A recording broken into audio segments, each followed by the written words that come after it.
제가 갑자기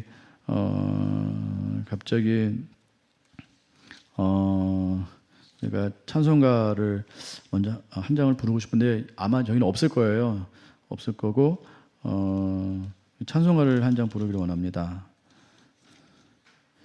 찬송가 우리 380장 여러분 한번 찾아보시겠어요? 찬송가 380장 앞에 크게는 없어요. 없고 갑자기 지금 제가 아무것도 얘기 안 하고 지금 갑자기 생각이 나서 찬송가를 한 장씩 부르려고 합니다. 왜냐하면 찬송가를 우리가 너무 안 불러가지고 찬송가를 잘 모르는 경우가 있어요. 그래서 이 찬송가도 너무너무 귀한 하나님의 은혜의 통로인데 우리가 찬송가를 잘 안 부르는 것 같아요. 그래서 우리가 380장 여러분 똑같을 거예요. 아마 똑같이 갖고 계신 그 찬송가 380장 우리가 한번 우리가 부르고 말씀 가운데 나가도록 하겠습니다.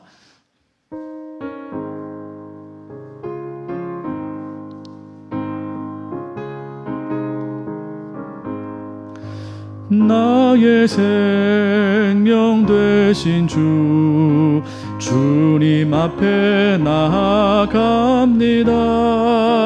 주의 흘린 보혈로 정케하사 받아주소서.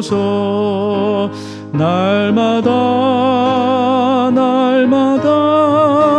주를 찬송하겠네. 주의 사랑의 줄로 나를 굳게 잡아 매소서. 괴로운 세상 지낼 때 나를 인도하여 주소서. 주를 믿고 나가면 나의 길을 잃지 않겠네. 날마다 주를 찬송하겠네. 주의 사랑 줄로서 나를 굳게 잡아 매소서. 세상 살아갈 때에 주를 더욱 사랑합니다. 밝고 빛난 천국에 나의 영혼 들어가겠네. 아멘. 날마다 주를 찬송하겠네. 주의 사랑 줄로서 나를 굳게 잡아. 날마다 한 번 더요. 날마다 주를 찬송하겠네.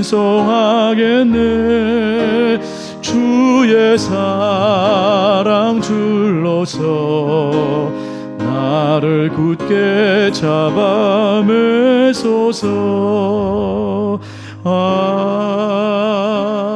아멘. 어떠세요? 찬송가하니까 좋으시죠? 예, 안 좋으신가? 네, 오랜만에 찬송하니까 너무 좋네요. 찬송가 안에 귀한 말씀이 많이 포함되어 있고 또 신앙의 고백이 많이 포함되어 있어서 이 찬송가를 그윽하게 부르고 있으면 정말 하나님께서 잔잔하게 말씀하시는 것 같고 또 우리 마음 가운데 이렇게 우리 하나님께서 귀한 메시지로 말씀하시는 것 같아요. 찬송가로도 우리가 가까이 할 것 같고 우리가 성령의 충만함도 구하지만 그 성령의 충만함 가운데 말씀을 사랑하는 그 사랑함과 또 찬송가를 통해서 하나님께서 주시는 그 메시지 이 모든 것들이 합력하여 선을 이루게 될 줄 믿습니다. 네, 오늘 귀한 하나님 말씀 우리 사도행전 21장 1절에서 16까지를 봤는데요. 말씀을 이렇게 우리가 좀 요약을 해보면 에베소 우리가 지지난주에 에베소 교회에서 사도 바울이 이렇게 눈물로 당부를 했던 그 말씀을 기억하실 것입니다. 그래서 오순절이 되기 전에 예루살렘에 가려고 사도 바울이 작정을 한 것 같아요. 그래가지고 이제 그리로 이제 출발을 하고 이제 에베소에서 그 장로들을 불러다가 눈물로 이렇게 호소를 합니다. 당부를 하게 되죠. 그래서 이 교회를 좀 지켜달라 이렇게 눈물로 호소를 하고 떠나서 고스라는 곳을 지나고 로도를 지났습니다. 이 해안 도시예요. 이 이제 터키 그 아시아죠. 그 터키 지역 아랫단에 있는 이제 쭉 이런 이제 도시들, 해안 도시들을 지나서 두로에 도착을 했습니다. 두로에 도착을 해가지고 여기서 7일, 2일이니까 7일이죠. 7일 동안 머물러서 이렇게 이제 작별을 하는데, 이제 제자들을 만나서 작별을 하는데, 이 제자들이 그렇게 말을 하죠. 성령의 감동으로 바울에게 예루살렘으로 가지 말라 이렇게 권합니다. 제자들이 성령을 받았죠. 성령의 감동을 받아가지고 어떤 메시지를 들은 것 같아요. 사도 바울이 예루살렘에 가면 아마 어려운 고난이 있을 것이다 이렇게 얘기를 들은 것 같습니다. 그래서 정말 사랑하는 바울이잖아요. 그래서 가지 말아라. 가면 고난이 있다. 이렇게 권했으나 사도 바울이 가려고 했던 것 같습니다. 그래서 처자들이면 이제 이 제자들의 아내와 자녀들이죠. 아내와 자녀들이 함께 어디예요? 바닷가까지 나와가지고 이제 사도 바울 일행을 전송을 하는 거예요. 눈물로 전송을 했다고 되어 있습니다. 그래서 사도 바울 일행과 눈물로, 제가 볼 때는 이 제자들이, 두로에 있는 제자들이 이 사도 바울이 아마 마지막이라고 생각을 한 것 같아요. 이제 보면 못 보겠구나. 그래서 눈물로 전송을 했습니다. 사도 바울이 그렇게 떠나게 되죠. 그래서 돌레마이라는 곳을 지나서 이제 가이사라에 도착을 했어요. 가이사라에 도착을 했는데 빌립 집사 있죠. 전도자 빌립, 그 7 집사 중에 하나였던 그 빌립이 거기에 살고 있었는데, 거기에 딸이 4명이 있었는데 처녀였습니다. 근데 그 4딸이 다 예언자라고 되어 있고요. 특별히 아가보라는 선지자가 있었어요. 이 선지자가 예언을 했는데 바울의 띠를 가져다가 자기의 수족을 막 묶었어요. 어떤 퍼포먼스를 하는 거죠. 자기의 띠를, 바울의 띠를 가져다가 자기의 수족을 막 묶은 다음에 이렇게 말합니다. 이 띠의 임자가 이와 같이 포박을 당할 것이다. 결박을 당할 것이다. 이렇게 말을 했습니다. 이 선지자였던 아가보가 이렇게 예언을 하니까 사람들이 어떻겠습니까? 이를테면 예를 들어서 제가 어디 이제 가면 어디를 가게 되는데, 만약에 뭐 태국이나 중국이나 제가 전도여행을 간다고 생각을 해보세요. 가면 분명히 제가 거기 공안에 잡혀가지고 큰 어려움을 당할 거다. 이런 얘기를 들었다고 생각을 해보세요. 그게 예정이 되었다고 생각을 해보세요. 여러분들이 저를 말리시겠습니까? 안 말리시겠습니까? 말리겠죠. 뭐 박수 치면서 아유 얼른 가서 잡히시라고 이렇게 할 분은 없어요. 가면은 어떡하냐, 가면 안 됩니다. 가면 공안하게 잡히고 언제 돌아올지 모르고 무슨 일을 당할지 모르는데 목사님 다시 한번 생각해 보시죠. 막 이렇게 생각을 한단 말이에요. 똑같다는 거예요. 지금 가이사라에서 제자들이 지금 아가보라는 선지자에게 그 말을 들은 거예요. 이 사람은 예언자거든요. 그래서 사도 바울에 가면 수족이 묶이고 결박을 받고 거기서 죽게 될지 살게 될지 어떤 고난을 받을지 모른다. 이렇게 예언을 하니까 거기 있는 성도들이 눈물로 이제 호소를 하는 거예요. 가지 말아라. 이렇게 이제 호소를 했습니다. 이랬을 때 이제 사도 바울이 말을 하죠. 나는 가겠다라는 거예요. 나는 결박당하는 것뿐만 아니라 내 생명도 내어놓았다. 나의 마음을 어렵게 하지 말아라. 이 눈물로 이렇게 가게 되었다라는 것입니다. 그리고 결국 사도 바울은 가이사라를 떠나서 예루살렘으로 이제 가게 되었다. 이렇게 되어 있습니다. 이게 오늘의 본문의 내용이 되겠습니다. 어렵지 않죠? 중요한 것은 2번의 만류였어요. 이게 참 어떻게 보면 난해한 구절이기도 하고 조금 어려운 해석이기도 합니다. 보세요. 두로에서 이 제자들에게 성령께서 말씀하셨어요. 성령이 제자들에게 말씀하셨는데 사도 바울이 가면 어려움을 당할 것이다. 이런 말씀을 하신 것 같아요. 이 말을 들은 제자들이 사도 바울을 막았다라는 거예요. 가지 말아라. 그리고 가이사라에 왔더니 이번에는 예언자, 선자였던 아가보를 통해서 그 말씀을 다시 한번 하셨습니다. 성령께서 말씀하신 거예요. 사도 바울에 가면 수족이 결박이 되고 어려움을 당할 것이다. 이랬을 때 모든 제자들이 막았다라는 것이죠. 그랬을 때 사도 바울은 성령께서 하신 말씀이에요. 성령께서 가면 어려움 당할 거다라고 말씀하셨지만 사도 바울은 그 성령의 말씀, 그 만류에도 불구하고 사도 바울은 예루살렘으로 나아갔다라는 것입니다. 이게 아주 중요한 어떻게 보면 그 포커스죠. 4절 말씀을 한번 보세요. 21장 4절 말씀을 한번 보세요. 여러분 찾아보세요. 사도행전 21장 4절 시작. 제자들을 찾아 거기서 이레를 머물더니 그 제자들이 성령의 감동으로 바울더러 예루살렘에 들어가지 말라 하더라. 그렇죠. 그러니까 제자들이 그 7일 동안 머무는데 그 성령의 말씀을 듣고 가지 말라고 지금 말을 하는 것이에요. 가면 큰일 납니다. 가면 죽게 될지 어떻게 될지 모릅니다. 그래서 이렇게 말을 했습니다. 이제 이렇게 말을 했음에도 불구하고 사도 바울이 가니까 자녀들과 이 아내를 이 바닷가까지 데리고 가가지고 눈물로 이렇게 전송을 한 거예요. 그러니까 얼마나 감동적이에요. 바울이 마지막이라는 걸 알고 모든 가족을 데리고 나와서 바닷가까지 나와가지고 사도 바울 일행을 이렇게 전송을 했습니다. 눈물의 전송식이죠. 그리고 두 번째는 11절 말씀을 보세요. 한번 확인을 해보겠습니다. 11절 말씀 시작. 우리에게 와서 바울의 띠를 가져다가 자기 수족을 잡아매고 말하기를 성령이 말씀하시되 예루살렘에서 유대인들이 이같이 이 띠 임자를 결박하여 이방인의 손에 넘겨주리라. 분명히 성령께서 말씀하셨단 말이에요.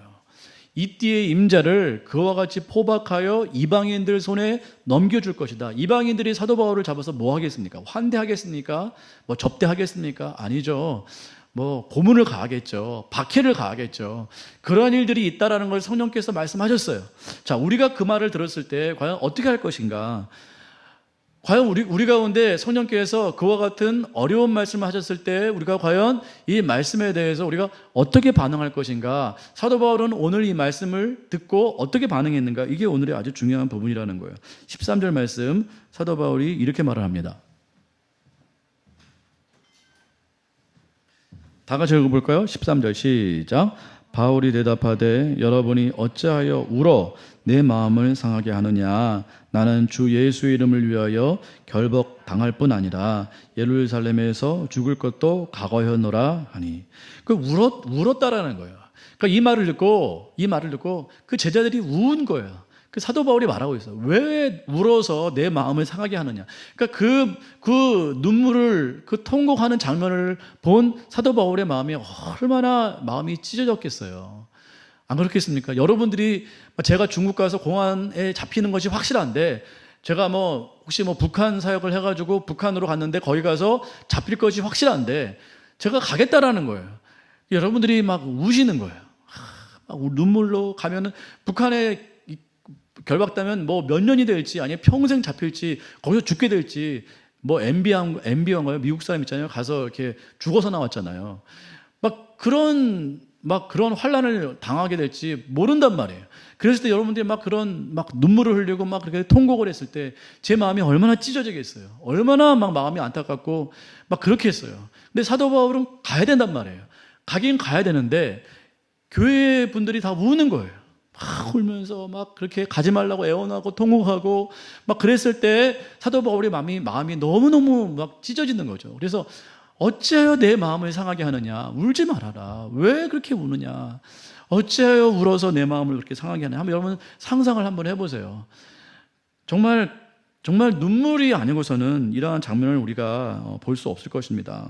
그래서 나는 거기 가서 결박당할 뿐만 아니라 나는 거기서 죽음까지도 각오를 했다. 울지 말아라. 이렇게 사도 바울이 그 제자들에게 지금 말을 하고 있다는 것입니다.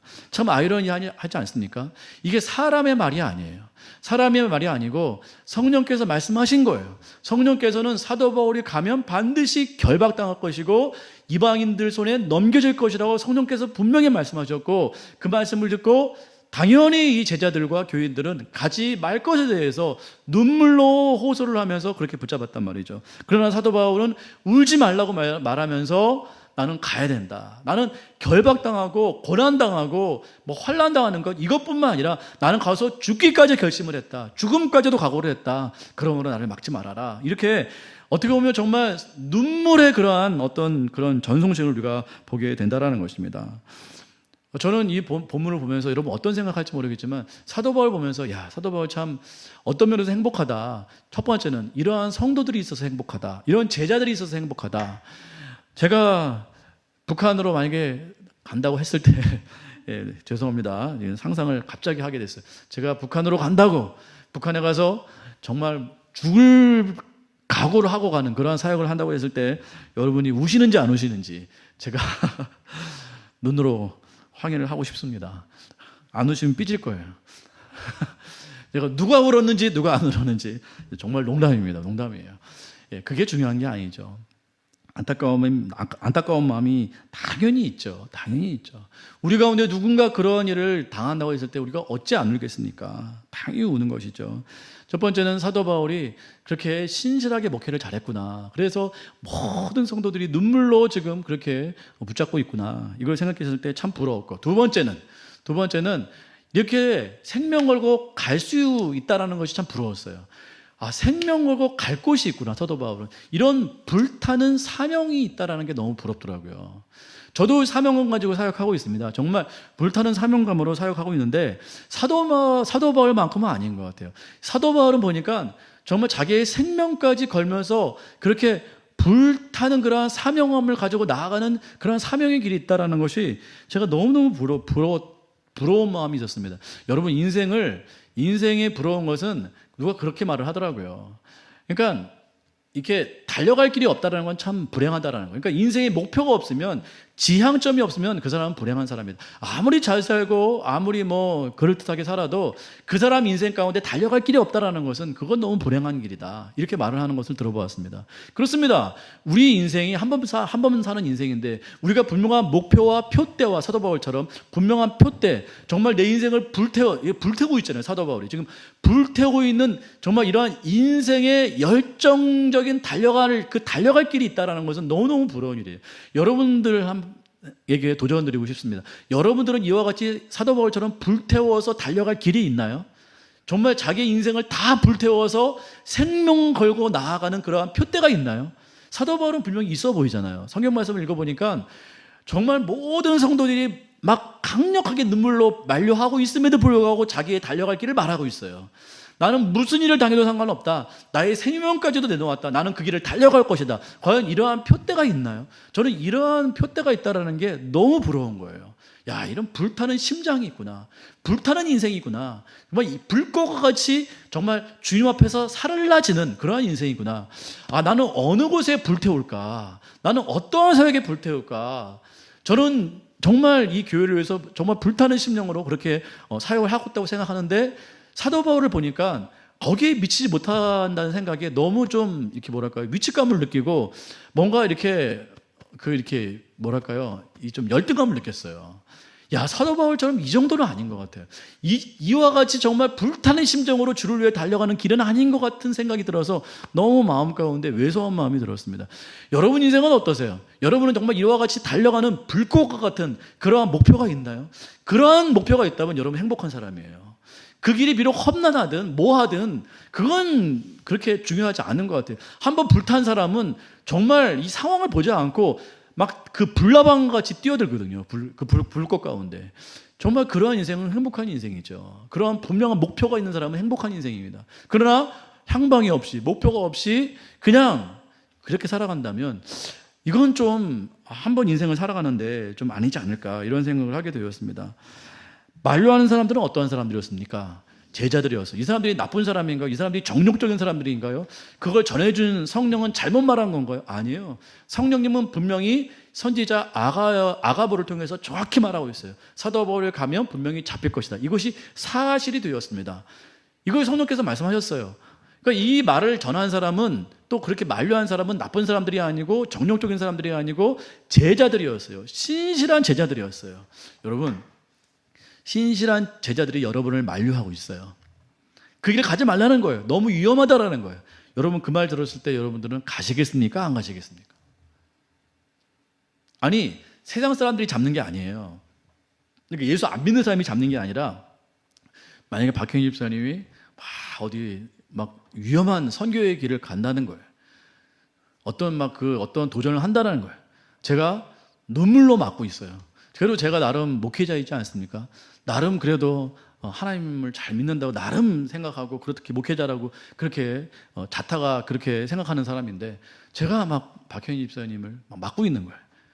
제가 기도해봤더니 집사님 아닌 것 같아요. 거기 너무 위험해요. 집사님 너무 위험해. 너무 무모해요. 집사님 가지 마세요. 그러면 집사님의 대답은 뭘까요? 박형희 집사님은 가실까요? 안 가실까요? 그 위험한 길을 가시겠습니까? 안 가시겠습니까? 제가 맡고 있어요. 아니, 제가 목회자인 제가 맡고 있어요. 제가 그 권사님의 길을 맡고 있고, 제가 이혜지 자매님과 노미선 집사님과 우리 관우 형제님의 그 줄을 위해서 죽겠다라는 거예요. 난 죽음도 각오했다라는 거예요. 근데 제가 맡고 있어요. 제가 맡고 있고 많은 성도님들이 맡고 있어요. 집사님 거기는 안 돼. 너무 거기는 아니야. 거기는 아니야. 이렇게 지금 맡고 있어요. 여러분 흔들리겠습니까? 안 흔들리겠습니까? 네. 너무 이거는 세상 사람들이 막으면 저는 끊을 거예요. 아니, 예수 안 믿는 사람이 저를 도저히 이해하지 못하고 믿음도 없고 뭐 전혀 모르는, 하나님도 모르는 사람이 막으면 당연히 그건 아니죠. 근데 우리 안에서 막고 있는 거예요. 우리 안에서. 믿음 좋은 사람이 막고 있는 거예요. 기도하는 사람이 지금 막고 있어요. 아니라는 거예요. 아니라는 거예요. 근데 내 마음 가운데는 그 길을 가야 될 것만 같아. 그게 하나님의 부르심인 것 같아요. 여러분 가시겠습니까? 안 가시겠습니까? 생명 놓고 가는 길이에요. 근데 이게 참 어려운 부분이라는 거예요. 얼마나 유혹이 많고 얼마나 타협하고 싶었겠어요, 사도 바울이. 안 그렇겠습니까? 다른 사람이 막으면 몰라요. 근데 사랑하는 제자들이 맡고 있고 사랑하는 선지자가 맡고 있고 하나님의 음성을 듣고 성령 충만한 사람이 그 음성을 듣고 지금 맡고 있는 것이겠어요. 맡고 있는 것이에요. 얼마나 타협을 할 수 있는 여지가 많습니까? 그래, 내가 좀 편안하게 복음을 더 전하고 여러분들을 목양하고 여러분들을 양육하는 게 낫지. 내가 굳이 그 예루살렘까지 가가지고 거기 잡힐 것이 뻔한데 성령께서 분명히 말씀하셨는데 내가 그 길을 굳이 가겠는가? 내가 더 여러분들을 양육하고 더 복음 전파하고 또 다른 길로 가면 되지. 이렇게 생각 안 하셨겠습니까? 그런 유혹이 없었겠어요? 근데 참 사도 바울은 올곧고 참 어떻게 보면 고지식해요. 그 길이 주님의 길이라는 거예요. 말씀하신 길이라는 거예요.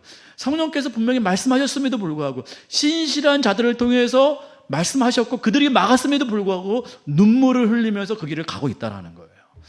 참 우리 가운데 이러한 일이 있습니다.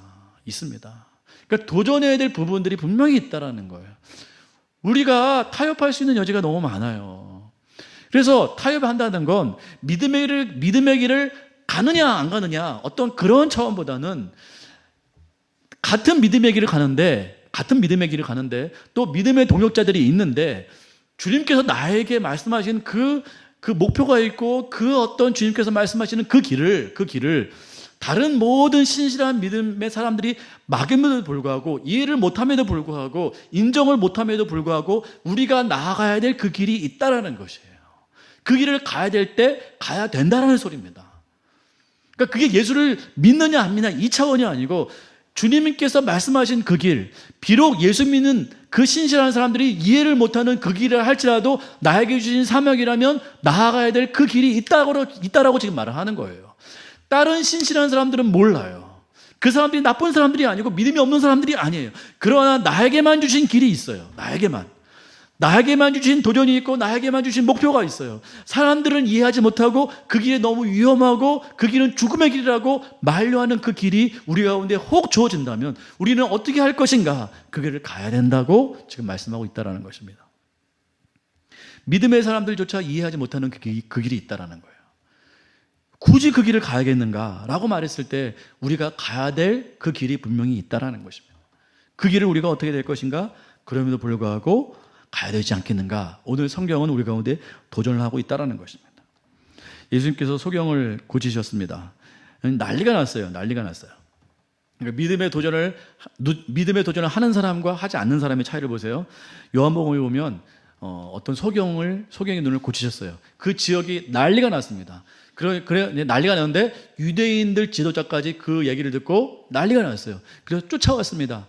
유대 지도자들이 소경 그 맹인이죠. 이전에 맹인이었던 사람에게 찾아왔고 첫 번째로 그 맹인이었던 아버지에게 찾아왔습니다. 확인하려고요. 뭘 확인하려고? 이 사람이 정말 눈 뜬 것이 맞는지 아니면 정말 어렸을 때부터 소경이 맞는지 이 두 가지를 확인하려고 찾아왔어요. 그래가지고 물어봅니다. 그리고 이 맹인에게 이렇게 말을 하는 것이죠. 맞냐? 너 아들이 어렸을 때부터 소경인 것이 맞고 그 소경이 눈이 떠진 것이 맞느냐, 이거 지금 두 가지로 확인하려고 찾아왔고 물어봤습니다. 그랬더니 이 소경이었던 자의 아버지가 이와 같이 말을 합니다. 요한복음 9장 22절 찾아보시겠습니다. 사도행전 앞에 있어요. 요한복음은 사도행전 9장 22절 한번 찾아보세요. 사도행전 9장 22절.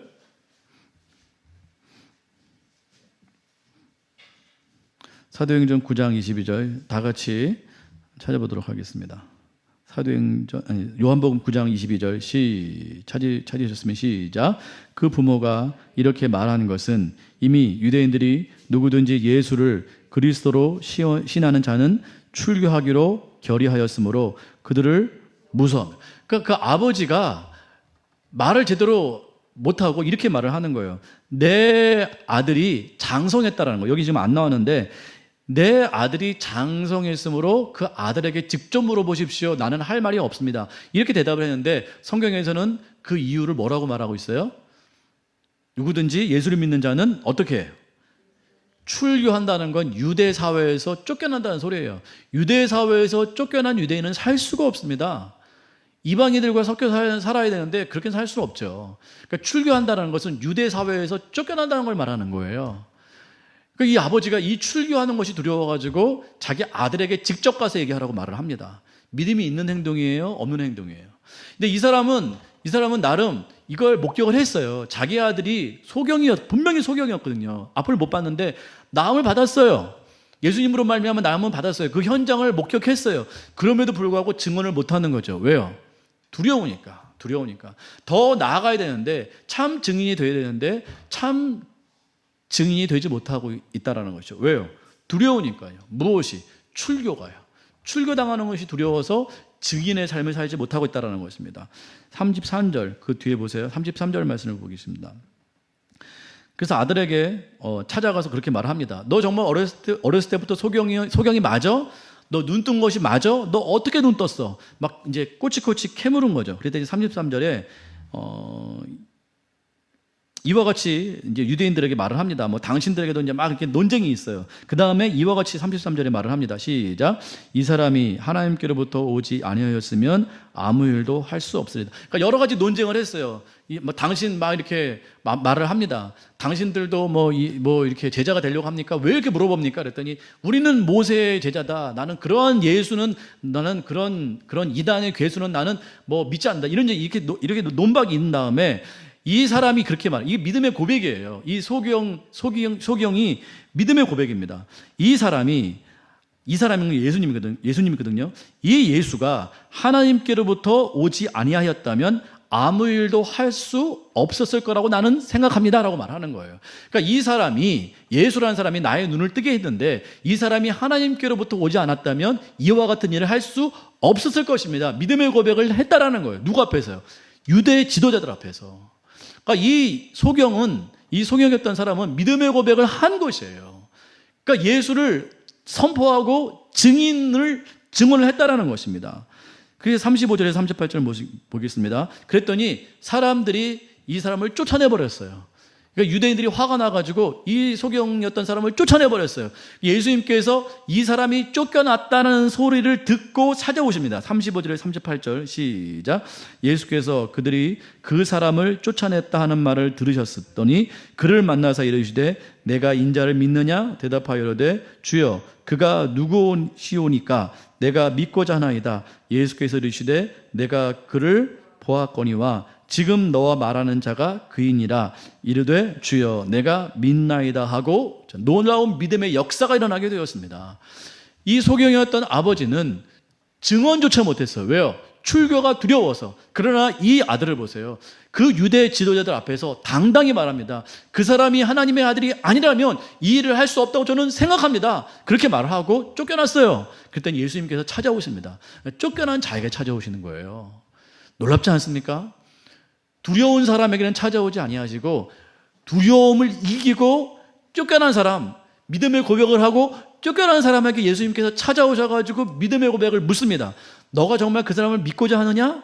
그랬을 때 나는 그 사람이 누구인지 저는 그 사람을 정말 믿고 싶습니다. 그 사람이 저는 누구인지 모릅니다. 여기서 그 사람이라는 것은 인자라는 것은 메시아라는 뜻이에요. 구원자라는 뜻입니다. 뭐 하나님의 아들이지만 인자라는 말은 그때 당시에 메시아, 구원자라는 뜻이에요. 제가 그 구원자가 누군지 모릅니다. 그 구원자를 저에게 말씀해 주십시오. 그러면 제가 믿기를 원합니다. 라고 했을 때 예수님께서 그 말하는 인자가 바로 나다라고 말씀하셨습니다. 그랬을 때 이 사람이 그 예수님을 보고 내가 예수님을 믿습니다. 내가 당신을 믿습니다 하고 꿇어 엎드려 절하고 예수님을 믿게 되었다라는 놀라운 믿음의 역사가 일어나게 되었다라는 것입니다. 참 제자가 되었다라는 것이에요. 자, 보십시오. 우리 가운데 결단할 부분이 있다라는 거예요. 두려움을 넘어서서 따를 부분이 있다라는 거예요.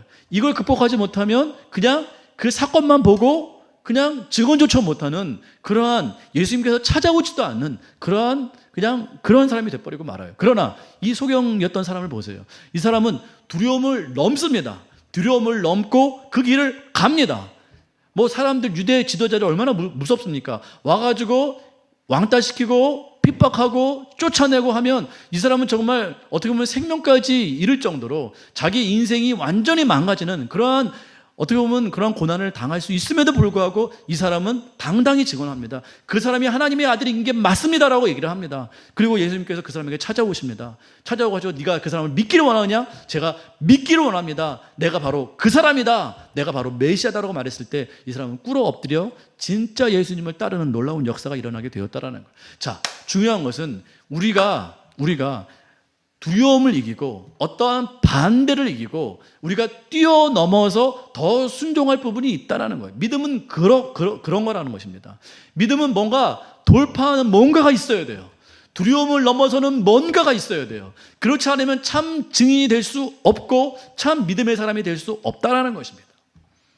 바울 보세요. 믿음의 사람들이 맡고 있어요. 믿음의 사람이 맡고 있어요. 성령의 음성을 들은 사람들이 맡고 있어요. 그러나 사도 바울이 그것을 뛰어넘지 않았다면 그는 로마로 가서 복음을 강력하게 전할 수가 없었을 것입니다.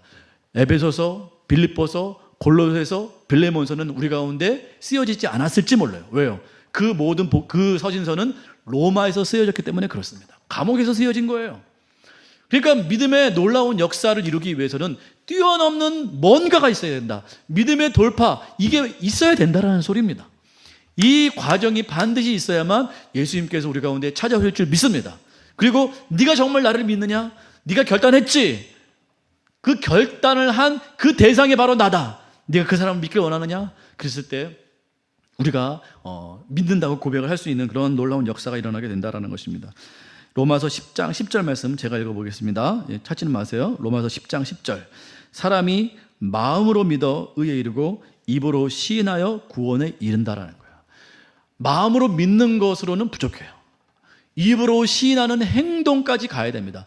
마음으로 누구든지 믿을 수 있어요. 나 믿어. 나 뭐 헌신할 수 있어. 나 이렇게 할 수 있어. 나 이렇게 주님 앞에 나아갈 수 있어. 이렇게 우리는 마음으로는 생각할 수 있고 마음으로는 그렇게 말할 수 있어요. 그러나 입으로 시인한다는 것은 이때 당시 입으로 시인한다는 것은 핍박을 각오한다라는 뜻이거든요. 그러니까 로마서에서 지금 예수를 믿게 되면 출교당하고 어려움 당하고 고난이 있던 시절에 입으로 시인한다는 것은 행동을 말하는 것이에요. 행동, 믿음의 행동. 그러니까 너희가 그 믿음이 너희 마음 가운데 있으면 안 돼. 마음도 믿고 입으로 시인까지 해야, 행동까지 해야 그것이 참으로 구원이 될 수 있다라고 분명히 우리 가운데 말씀하고 있다는 것입니다. 행동까지 가셔야 됩니다. 두려움을 넘어서 행동으로 돌파해 내셔야만 참 믿음이 될 수 있다. 그것이 영광된 길이 될 수 있다라고 말을 하고 있다는 것입니다. 자, 마태복음 그 앞에 신약성경 맨 앞에 마태복음 16장 24절 함께 찾아보시겠습니다. 오늘 성경을 한 몇 군데에만 더 찾아볼게요. 여러분이 성경을 만지는 연습을 하시면 좋을 것 같아요. 성경 굉장히 촉감이 좋습니다. 성경을 만지고 이렇게 비비고 찾다 보면 이 성경이 여러분이 사랑하는 성경이 될 수 있습니다. 성경책에다가 여러분 이름도 잘 쓰시고 이렇게 좀 사랑을 많이 주세요. 그러면 놀라운 은혜가 임하게 될 것입니다. 마태복음 16장 24절 시작. 이에 예수께서 제자들에게 이르시되 누구든지 나를 따라오려거든 자기를 부인하고 자기 십자가를 지고 나를 따를 것이니라. 예수님의 제자가 되기 위해서는 자기를 부인하라는 것은 자기가 여태까지 걸어왔던 평안한 길을 넘어서라는 뜻이에요. 내가 이미 익숙하게 걸었던 길이 있어요. 내가 편하게 걸었던 길이 있어요. 근데 예수님께서 믿음의 길로 초청하실 때는 그 길을 넘어서서 뭔가 자기의 어떤 한계를 뛰어넘는 부분이 있어야 된다고 말씀하시는 거예요. 그러니까 참 제자가 되기 위해서는 내가 여태까지 걸고 내가 여태까지 평안하게 생활했고 내가 판단하고 내가 결정했던 모든 부분들을 넘어서는 어떠한 돌파의 영역이 있어야 된다라고 말씀하시는 거예요. 그 다음에 자기 십자가를 지라는 것은 우리 가운데 주시는 사명이 있거든요. 오늘 사도 바울처럼 비록 결박이 앞에 있고 죽음이 앞에 있고 여러 가지 환란이 그 앞에 있다 할지라도 그것을 뛰어넘는 어떠한 주의 사명의 길이 있는데 그 길을 걸어야만 우리가 뭐가 될 수 있어요? 참 제자가 될 수 있다라는, 예수님을 따라가는 참 제자가 되기 위해서는 이 두 가지의 요소가 반드시 필요하다. 익숙한 자기의 길을 포기하는 그러한 자기 포기가 있어야 되고, 두 번째, 예수님의 그 강력한 그 사명, 그 사명길을 담대하게 사도 바울처럼 나아갈 수 있는 그러한 담대함과 자기 결단이 있어야 된다. 이와 같이 말하고 있다는 것이죠. 그래야만 우리가 사명의 길을 걸을 수 있고 그 사람이야말로 참된 제자라고 할 수 있다라고 지금 말을 하고 있다는 것입니다. 그렇습니다. 자, 요한복음 21장 18절 19절 말씀 찾아보시겠어요? 요한복음 21장 18절 19절 그 앞으로 사도행전 앞에 있죠. 요한복음 아까 찾았던 요한복음 21장 18절 19절 요한복음 21장 18절 19절 다 같이 읽어보겠습니다. 요한복음 21장 18절 19절 시작. 내가 진실로 진실로 내게 이르노니 내가 젊어서는 스스로 띠띠고 원하는 곳으로 다녔거니와 늙어서는 내 팔을 벌리리니 남이 내게 띠띠우고 원하지 아니하는 곳으로 데려가리라. 이 말씀을 하심은 베드로가 어떠한 죽음으로 하나님께 영광을 돌릴 것을 가리키심이로라. 이 말씀을 하시고 베드로에게 이르시되 나를 따르라 하시니. 자, 보십시오. 자, 베드로를 3번 사랑하냐고 물어보셨어요. 그리고 베드로를 회복해 주셨습니다. 베드로가 그 전에 부인했잖아요. 그걸 예수님의 사랑으로 3번 덮어주셨어요. 그래서 베드로가 회복이 됐어요. 회복이 되고서 여기서 끝나는 것이 아니라 사랑하는 베드로에게 사명을 주십니다. 내 양을 먹이고 내 양을 치라는 거예요. 그러니까 예수님의 양을 이 베드로에게 맡기시고 있어요. 그 다음에 무슨 말씀하시는 거예요? 여기서 끝난 것이 아니라 사도 베드로가 앞으로 어떻게 죽어서 하나님께 영광을 돌릴 것인가에 대해서 말하고 있는데 이렇게 말하고 있어요. 네가 젊어서는 네 스스로 띠를 띠고 네 원하는 곳으로 다녔지만 늙어서는 이제부터는 너는 어떻게 해요? 남이 팔을 벌렸을 때 남이 너에게 띠를 띠고 남이 원하는 곳으로 네가 끌려가게 될 것이다. 이 말씀은 무슨 말씀이에요? 사도 베드로가 어떻게 죽어서 하나님께 영광을 돌리게 될 것인지를 말씀하고 있는 거예요. 그러니까 이 베드로처럼 우리에게도 하나님께서 놀라운 회복을 허락하여 주십니다. 성령의 놀라운 능력으로 우리 가운데 회복을 허락하신 다음에 이것으로 끝나는 것이 아니라 한 가지 더 하시는데 사명을 주시는 거예요. 사명을 주시는데 어떠한 사명인가? 이제는 우리 스스로 다니지 않는다라는 거예요. 우리가 이전에는 내가 띠를 띠고 내가 원하는 것으로 마음대로 다녔어요. 근데 이것을 포기하는 거예요. 이게 뭐예요? 이게 자기 부인이에요. 자기를 부인해야 돼요. 그러니까 내가 원하는 길, 내가 바랐던 길, 나의 결정, 이것을 포기하는 것, 이게 바로 자기 부인이다. 자기를 부인하는 것이다. 그 다음에 이제는 우리가 팔을 벌렸을 때 남이 우리에게 띠를 띠고 남이 원하는 곳으로 우리가 헌신하고 달려가는 그러한 사명의 길을 달려갈 것이다. 이게 바로 자기 십자가를 지는 길입니다. 그러니까 하나님께서 원하시는 길로 우리가 나아가는 것, 이게 바로 자기 십자가를 지는 것이에요. 여러분에게도 여러분의 십자가가 있습니다. 하나님께서 말씀하시는 길이 있다라는 거예요. 우리 이혜지 자매님에게 주시는 길이 있어요. 너의 사명의 길은 이것이다. 너의 앞으로 남은 인생을 불꽃과 같이 이곳에 살았으면 좋겠다라고 하는 하나님의 도전이 있다는 거예요. 이게 자기 십자가입니다. 그걸 감사함으로 기쁘게 지고 가는 사람이 바로 제자다라는 것이에요. 이게 자기 십자가입니다. 각자마다 달라요. 사도 바울에게는 예루살렘으로 가는 게 자기 십자가였어요. 근데 사람들은 이해를 못하는 거예요. 자꾸 막아요. 가로막고 못 가게 하고 성령께서 말씀하셨다고 하면서 가로막습니다. 그러나 사람들은 이해하지 못한다 할지라도 사도 바울에게는 주셨던 자기 십자가가 있다라는 거예요. 그 길을 가기까지 사도 바울은 생명도 아끼지 아니하고 그렇게 나아갔다라는 거예요. 우리에게 이러한 도전이 주어졌을 때 우리는 과연 나아갈 수 있는가? 우리가 원하는 것이 아니라 우리 하나님께서 원하시는 그 길로, 우리 하나님께서 원하시는 띠를 띠고 우리가 나아갈 수 있는가? 우리에게 그것을 물어보고 있다는 것입니다. 우리가 그 길로 나아갈 때 그게 바로 생명의 길이고, 오늘 본문을, 이 요한복음 21장의 본문을 보세요. 어떻게 죽어서 영광의 길을 갈 것인가, 어떻게 하나님께 영광을 돌릴 것인가를 말하고 있다는 거예요. 그 길을 하나님께서 영광으로 바꾸고 계신다는 거예요. 영광이라는 거예요. 영광. 그러니까 사도 바울이 그렇게 죽어서 하나님께 영광을 돌리고 있다는 거예요. 그러니까 이게 우리 원하는 곳으로 가라고, 우리가 편안한 곳으로 가고, 우리가 남들이 다 원하는 것, 남들이 좋아하는 것, 우리가 그 길로 가면 하나님께 영광이 된다 안 된다? 안 된다라는 거예요. 그러니까 내가 원하는 곳으로 가서는 영광이 안 된다. 남이 원하는 곳으로 가야, 하나님께서 원하는 곳으로 가야 영광된 길이 된다라고 말하고 있다는 것입니다. 영광스러움. 우리가 하나님으로부터 영광을 받아야 되잖아요. 영광을 받기 위해서는 내가 원하는 것이 아니라 하나님께서 원하는 것, 우리가 그 길로 나아가면 하나님께서 그것으로 말미암아 영광을 받으신다라는 것이에요. 마지막으로 마태복음 7장 13절 14절, 마태복음 7장 13절 14절 함께 보시겠습니다.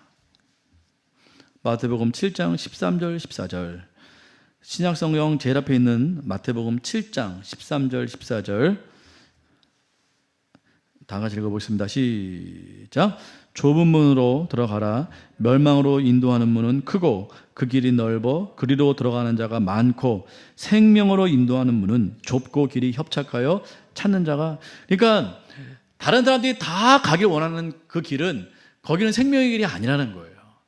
그러니까 우리를 가로막는 사람들의 길이 있어요. 특별히 예수님을 제대로 안 믿는 사람들의 길이 있어요. 그 길은 사람들이 다 그 길로 가기를 원해요. 왜요? 그 길은 좋아 보이거든요. 그 길은 평탄해 보이거든요. 그 길은 행복해 보이거든요. 그 길은 무난해 보이고, 그 길은 사람들이 다 인정하는 길이에요. 그래서 다 그 길로만 가요. 그러나 생명의 길은, 우리가 생명을 얻을 수 있는 길은 따로 있다는 거예요. 근데 중요한 특징이 사람들이 안 가. 사도 바울처럼 사람들이 다 만류해. 야, 거기 가면 죽어. 야, 그 길은 도저히 갈 수 있는 길이 아니야. 이렇게 막는 길이 있다라는 거예요. 근데 희한한 것은 그 길에 생명이 있다라는 거예요. 그 길이. 그러니까 항상 그 길로 가야 된다, 이 말을 하는 게 아니에요. 어느 때에는 하나님께서 말씀하시는 길이 사람들이 인정하지 않고 이해하지 못하는 길이 있다라는 거예요. 그 길이 생명의 길일 수 있다라는 것입니다. 그 길을 우리가 받았을 때, 우리가 그 길을 받았을 때 우리가 그 길을 가야 된다라고 지금 말씀하고 있다라는 것입니다. 근데 요새 보면은 참 그래요. 요새는 생명의 길이 별로 없어요. 생명의 길이 다 넓은 길로 가고 있어요. 내가 지금 걷는 길이 사람들이 다 가는 길이다 그러면 의심 한번 해봐야 돼요. 야, 이 길 혹시 죽는 길 아닌가? 이 길 혹시 사망의 길 아닌가? 왜냐하면 사람들이 안 가고 좁고 협착한 길이 생명의 길이라고 오늘 말씀하고 있거든요. 그래서 생명의 길은 어느 때 보면 사람들이 잘 안 가는 길일 수 있다는 거예요. 그러니까 여러분 잘 생각해 보셔야 돼요. 이게 지혜예요, 지혜. 내가 지금 사람들이 다 가는 길로 가고 있어요. 내가 길을 가는데 사람들이 다 인정하고 있어요. 세상 사람들도 인정하고 있고, 세상 사람들도 그래, 그럴듯해. 이러면 한번 퀘션 마크를 찍어봐야 돼요. 혹시 내가 생명의 길로 안 가고 있는 건 아니야? 한번 의심을 해봐야 됩니다. 예수를 믿는다고 해도, 교회를 다닌다고 해도 우리가 한번 생각을 해봐야 돼요. 진짜 생명의 길로 가기 위해서는 남들이 잘 안 가는 길일 수 있다는 것이에요. 협착한 길일 수 있다는 것입니다. 그러니까 우리가 그 길을 가셔야 돼요. 그게 바로 우리가 생명을 얻을 수 있는 길이다. 여러분 오늘 곰곰이 한번 생각을 해보세요. 여러분에게도 도전을 드리고 싶어요. 제가 어제도 이 말씀을 준비하면서 제 길을 곰곰이 생각해봤어요. 여러분들이 앞으로 이제 뭐 80세, 90세, 100세까지 사실 텐데, 이 남은 인생을 어떻게 살 것인가? 사도 바울처럼 살 것인가? 어떻게 살 것인가? 한번 생각을 해봤으면 좋겠어요. 나는 과연 어떻게 불꽃과 같은 인생을 주님께 드릴 것인가? 어떻게 주님께 영광이 되는 인생을 살 것인가? 어떻게 해야 내가 생명의 길로 갈 수 있는가? 여러분 한번 여러분의 길을 한번 이렇게 모색을 해보시고 한번 청사진을 그려보세요. 좀 나의 길은 어떻게 가면 좋은가? 이제 남은 인생, 여러분 이제 50대 중반이 되셨고 이제 뭐 이렇게 나가시기 때문에 앞으로 살아갈 날이 그렇게 많다고 할 수는 없습니다. 여러분이 여태까지 인생을 많이 살아오셨는데 이제 남은 인생을, 젊어서는 그랬다고 쳐요. 젊어서는 여러분이 스스로 띠를 띠고 다녔다고 쳐요. 근데 앞으로 남은 인생은 어떤 인생을 우리가 살 것인가? 어떻게 영광을 돌릴 것인가? 어떻게 헌신해서 어떻게 불꽃과 같이 하나님께 영광이 되고 정말 생명과 같은 그러한 길을 살 것인가? 여러분들이 한번 생각을 해보고 고민을 해봤으면 좋겠다 하는 마음이 있습니다. 어떻게 하면 정말 그런 길을 갈 수 있을까? 정말 너무 부러워요, 사도 바울이. 저도 이렇게 나머지 인생을 정말 나머지 여생을 불꽃과 같이 그렇게 드리고 싶어요. 그 사람들이 이해하지 못한다 할지라도 그렇게 불꽃과 같은 인생을 살고 싶은 마음이 있습니다. 마지막으로 이 말씀 드리겠습니다. 예수님께서 나사로가 죽었어요. 베다니에 살고 있었거든요. 나사로가 죽어가지고 무덤 속에 있었어요. 근데 예수님께서 이전에 이미 거기서 쫓겨나셨어요. 사람들이 예수님을 죽이려고 막 그렇게 모함했던 곳이에요. 죽이려고 했던 곳이에요. 근데 예수님께서 나사로가 있는 그곳에 다시 가려고 그러세요. 왜요? 나사로가 죽었기 때문에 살리시기 위해서. 그래서 예수님께서 그곳으로 가자라고 말씀하셨어요. 그랬을 때 사람들이, 제자들이 만류합니다. 예수님, 그곳엔 예수님을 죽이려는 사람들이 가득 차 있어요. 얼마 전까지만 해도 예수님을 죽이려고 했어요. 그렇게 말을 했습니다. 그랬을 때 예수님께서 나는 그래도 가야 된다고 하면서 가십니다. 그 나사로가 있는 그 무덤으로 가세요. 그리고 그렇게 말씀하십니다. 내 친구 나사로가 거기에 죽어 있다. 나는 살리러 가야 된다. 이렇게 말씀하십니다. 예수님께서는 오늘도 위험한 그 죽음의 길을 우리를 위해서 가고 계세요. 이미 가셨고, 우리 예수님은 우리를 위해서 그 길을 가신 거예요. 죽음을 무릅쓰고 이미 가셨어요. 십자가의 길 사람들이 막았습니다. 예수님도 오죽했으면 제가 그 길을 가야겠습니까? 라고 했을 때 정말 그 길을 그렇게 물어보면서까지 그렇게 가신 길이에요. 너무 고통스러운 십자가의 길을 가셨어요. 왜요? 우리를 위해서. 우리를 죄에서 구원하시기 위해서, 우리에게 생명을 주시기 위해서 예수님도 사람들이 다 만류하는 그 길을 예수님께서 뚜벅뚜벅 우리를 위해서 가셨어요. 왜요? 사랑하는 우리가 있기 때문에, 사랑하는 우리를 살리시기 위해서 그렇게 가셨단 말이죠. 이 놀라운 은혜가 우리 가운데 있는 것이죠. 예수님께서 우리를 위해서 먼저 그렇게 해주셨어요. 우리도 예수님을 위해서 우리가 그 길을 가야 될 줄 믿습니다. 왜냐하면 우리도 예수님의 친구이기 때문에 그렇습니다. 우리가 이 은혜를 안다면 우리도 갈 수 있다고 저는 믿습니다. 예수님께서 우리를 위해서 사람들이 만류하고 사람들이 제지하는 그 모든 길을 뚫고 우리를 위해서 걸어오셨고, 우리를 위해서 십자가를 담대하게 지셨습니다. 우리도 그렇게 할 수 있을 줄 믿습니다. 우리 인생 가운데 만류하는 길이 있어요. 사람들이 이해하지 못하는 길이 있어요. 그러나 우리는 그 길을 돌파해야 될 줄 믿습니다. 우리는 이겨나가야 될 줄 믿습니다. 왜냐하면 그 길이 생명의 길이고, 그 길이 영광의 길이고, 그 길이 하나님께서 기뻐하시는 길이고, 그것이 바로 제자의 길이기 때문에 그렇습니다. 그러한 자에게 놀라운 영광이 임하게 될 줄 믿습니다. 함께 이 시간 기도하겠습니다.